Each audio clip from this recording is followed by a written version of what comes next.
Have you ever seen an advertisement for some new something or other and thought, wow, I don't really need that, but I want it? Have you ever considered why we're drawn to the novelty of things, even if they're unnecessary to us? Today we'll be covering Slack and Wise's rhetorical appeals as they relate to technology. First, though, we need to go over what a rhetorical appeal is. Rhetorical appeals were first theorized by the Greek philosopher Aristotle. In Grecian days, not many people could read or write. You had to convey your ideas primarily through speech, so if you wanted respect or support, you had to be really good at persuasive speeches.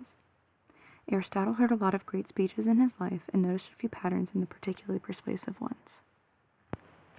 Aristotle noticed that most persuasive speeches appealed to their audiences in three particular ways. One way appealed to the logic of the audience, an appeal he called logos. Another appealed to the ethical side of the audience, called ethos. And the final appealed to the emotional side of the audience, called pathos.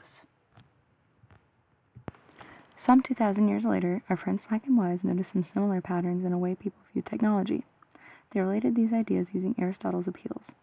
While some hold true, these appeals often contribute to a misunderstood or misconstrued view of technology and its purposes. The first, logos, implies that technology is good due to the fact it's efficient, rational, and scientific. We tend to always lump technology in with science, like in STEM, for example. And due to our culture's immediate trust of scientists and their findings, we assume technology must be good as well. Well, there's that, and the fact that technology is undeniably more efficient. It's been theorized that the most important invention in the world is the washing machine, because how much time it saved. The main purpose of technology and machines is to provide convenience, one of the main backbones to logos.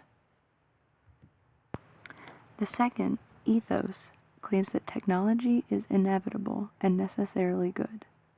This idea is one we've come across in our works this semester as well as what I've come across in my day-to-day life.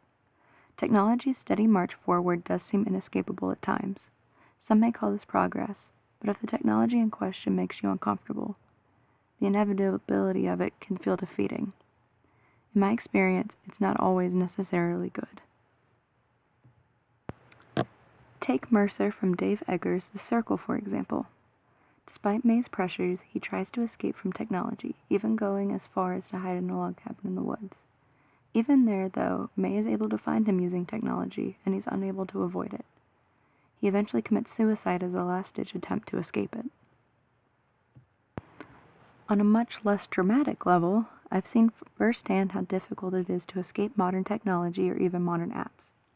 I have a friend who doesn't own a cell phone, and while that might have been completely manageable 20 years ago, it's nearly impossible to plan things with him now. He has to circumvent with laptop apps. Similarly, I was very resistant to the money-exchanging app Venmo, but when I found I couldn't easily pay someone back or pitch in for projects without it, I was forced to get it. There's always something new that will soon become the norm. Finally, we have pathos. Do you remember when we talked about the sublime earlier this week? This is where that comes in. Technology inspires a kind of awe and fear in us. It's unknown, and we don't know what to do with that. On the one hand, this thirst and drive for the unknown has led humanity to some pretty cool things, most of which would be impossible without leaps and bounds in technology. Other inventions, however, are extremely dangerous and are only the result of humanity's search for the next latest and greatest thing. Maybe Jurassic Park summed it up best. Your scientists were so preoccupied wondering if they could that they never stopped to wonder if they should. Thus is the issue with humankind's fascination with technology. We want to be inspired and fight against the fear that creeps in with it, so we build something even better than the last.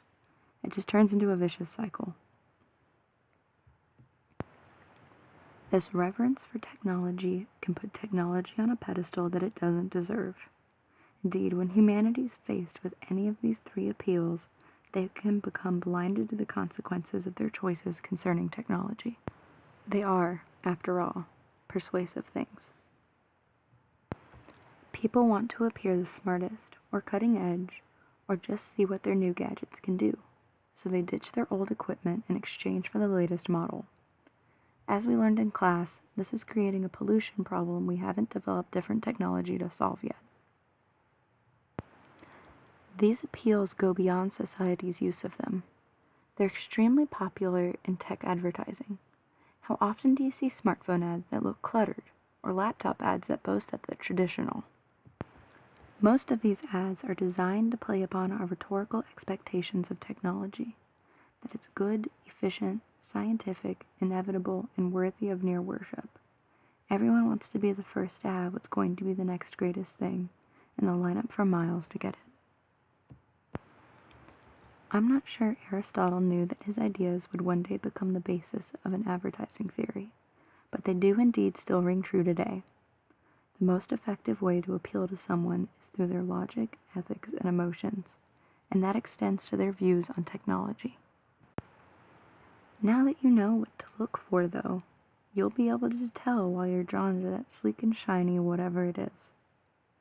You'll be able to recognize the logos, ethos, and pathos at work in convincing you of something's superiority and worthiness, especially when it plays upon your preconceived conceptual notions of what technology ought to be. Sometimes technology really is sublime or good or logical and rational,